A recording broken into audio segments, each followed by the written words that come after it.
हर महीने आयोजित होने वाला प्रधानमंत्री सुरक्षित मातृत्व अभियान दिवस इस बार 9 के स्थान पर 10 जनवरी को मनाया जा रहा है। यह हर महीने 9 तारीख को मनाया जाता है, लेकिन इस बार 9 जनवरी को रविवार था, लिहाजा इसे आज 10 जनवरी को आयोजित किया जा रहा है। इस दिन बैंकों के माध्यम से गर्भवती महिलाओं के जीरो बैलेंस पर अकाउंट खोले जाते हैं। इस योजना के तहत प्रधानमंत्री मातृ वंदना योजना और जननी सुरक्षा योजना का लाभ दिया जाता है। यह अकाउंट्स उन महिलाओं के होंगे जिनका पहले से कोई बैंक खाता नहीं है। अगली खबर, अल्पसंख्यक समुदाय के खिलाफ कथित रूप से हिंसा भड़काने वाले उत्तराखंड के हरिद्वार धर्म संसद के भाषणों की स्वतंत्र जांच की मांग वाली याचिका पर सुनवाई के लिए सुप्रीम कोर्ट तैयार हो गया है। इस मामले को आज वरिष्ठ वकील और कांग्रेस नेता कपिल सिब्बल ने सुप्रीम कोर्ट में रखा। उन्होंने अदालत से कहा कि सत्यमेव जयते की जगह अब शस्त्रमेव जयते की बातें हो रही हैं। एफआईआर दर्ज हुई है, लेकिन कोई गिरफ्तारी नहीं हो रही है। वहीं चीफ जस्टिस एनवी रमन्ना ने मामले पर सुनवाई का आश्वासन दिया है। आपको याद दिलाते चलें कि उत्तराखंड के हरिद्वार में हुए धर्म संसद में भड़काऊ भाषण के आरोप का एक वीडियो सामने आने के बाद से बवाल मच गया था। अगली खबर, बॉलीवुड स्टार सोनू सूद की बहन के कांग्रेस में शामिल होने को लेकर कंट्रोवर्सी खड़ी हो गई है। वह विधानसभा क्षेत्र मोगा से चुनाव टिकट मांग रही हैं।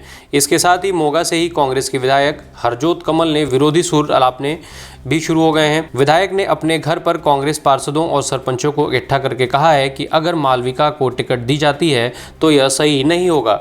दूसरी तरफ विधायक के विरोधी खेमे के नेताओं ने मालविका को बधाई भी दे दी है और उनका साथ देने का वादा भी कर दिया है। माना जा रहा है कि मालविका सूद सच्चर को पार्टी में औपचारिक रूप से शामिल करने के लिए ही मुख्यमंत्री चरणजीत सिंह चन्नी और पंजाब मामलों के प्रभारी हरीश चौधरी मोगा जा रहे हैं। अगली खबर, यूपी में होने वाले विधानसभा चुनाव की घोषणा के बाद विधानसभा चुनाव के मद्देनजर भारतीय जनता पार्टी ने आज एक अहम बैठक बुलाई है।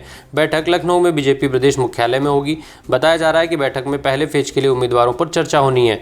इस बैठक में बीजेपी की 24 सदस्यीय चुनाव समिति शामिल होगी। बैठक में CM Yogi Adityanath, deputy CM Keshav Prasad Maurya और दिनेश शर्मा के साथ ही प्रदेश अध्यक्ष स्वतंत्र देव सिंह, बीजेपी नेता राधा मोहन सिंह, सुनील बंसल, संजीव बालियान, राजवीर सिंह, विनोद सोनकर, ब्रजेश पाठक, बेबी रानी मौर्य, अरुण सिंह, रमापति त्रिपाठी, वाई सत्यकुमार, सुनील ओझ और संजीव चौरसिया शामिल रहेंगे। प्रदेश अध्यक्ष स्वतंत्र देव सिंह की अध्यक्षता में होने वाली बैठक में उम्मीदवारों की लिस्ट तैयार करने के साथ ही कोरोना संक्रमण के बीच डिजिटल चुनाव प्रचार और चुनावी तैयारियों पर मंथन किया जाएगा। अगली खबर, गोवा विधानसभा चुनाव के पहले भारतीय जनता पार्टी को एक और झटका लगा है।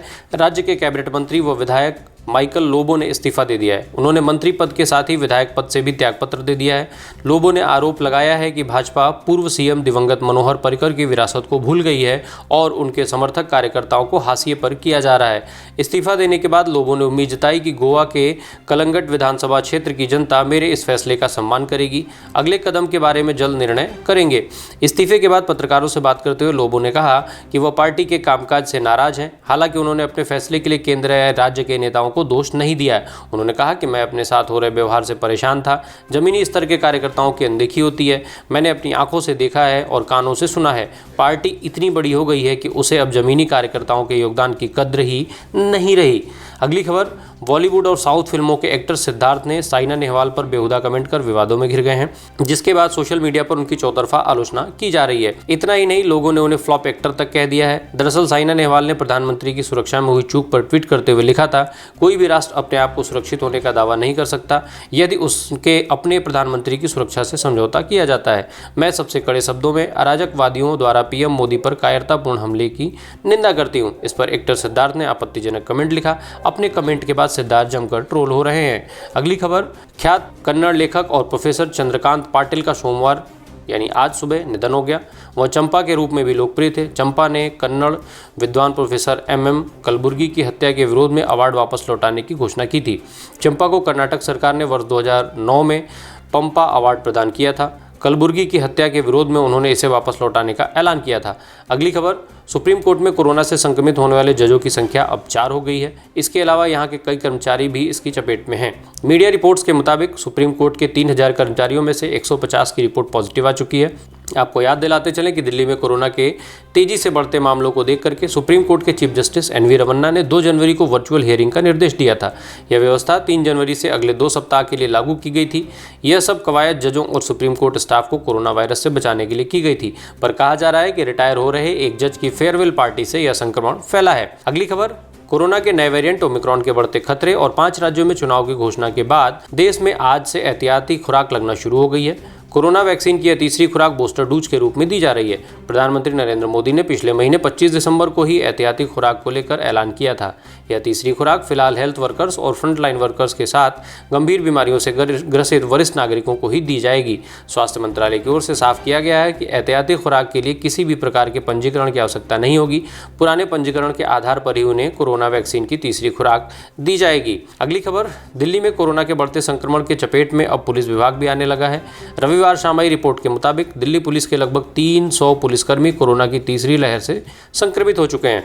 दिल्ली पुलिस ने एक बयान में यह जानकारी दी है। दिल्ली पुलिस के एक आधिकारिक बयान के अनुसार इन संक्रमितों में दिल्ली पुलिस के जनसंपर्क अधिकारी और अतिरिक्त पुलिस आयुक्त चिन्मय बिस्वाल भी शामिल हैं। अगली खबर, देश में कोरोना संक्रमण की रफ्तार बेकाबू हो गई है। स्वास्थ्य मंत्रालय द्वारा आज जारी आंकड़ों के अनुसार बीते 24 घंटे में कोरोना वायरस के 1,79,723 नए मामले सामने आए हैं और 146 लोगों की मौत हुई है।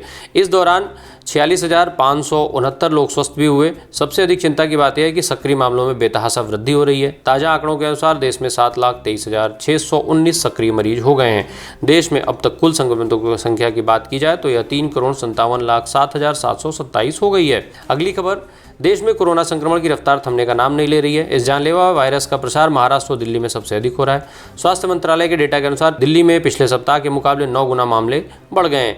पिछले सप्ताह राजधानी में कुल 10,000 मामले थे जो इस सप्ताह बढ़कर 95,000 हो गए हैं। वहीं महाराष्ट्र में पिछले सप्ताह 41,000 केस थे जो कि इस सप्ताह 2.2 लाख हो गए हैं। यूपी की बात करें तो पिछले सप्ताह 1,600 मामले थे जो कि अब बढ़कर 25,000 हो गए हैं।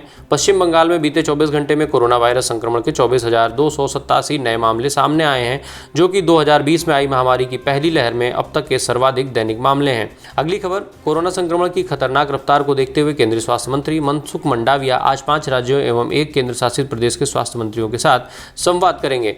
उन्होंने इसकी जानकारी ट्वीट करके दी है। उन्होंने लिखा है कि आज दोपहर 3:30 बजे मैं गुजरात, राजस्थान, मध्य प्रदेश, गोवा, दादर नागर हवेली, दमन और दीव एवं महाराष्ट्र के स्वास्थ्य मंत्रियों एवं उच्च अधिकारियों के साथ बैठक करूंगा। कोरोना से निपटने की तैयारियों, इससे संबंधित अन्य पहलुओं पर विस्तार से चर्चा होगी।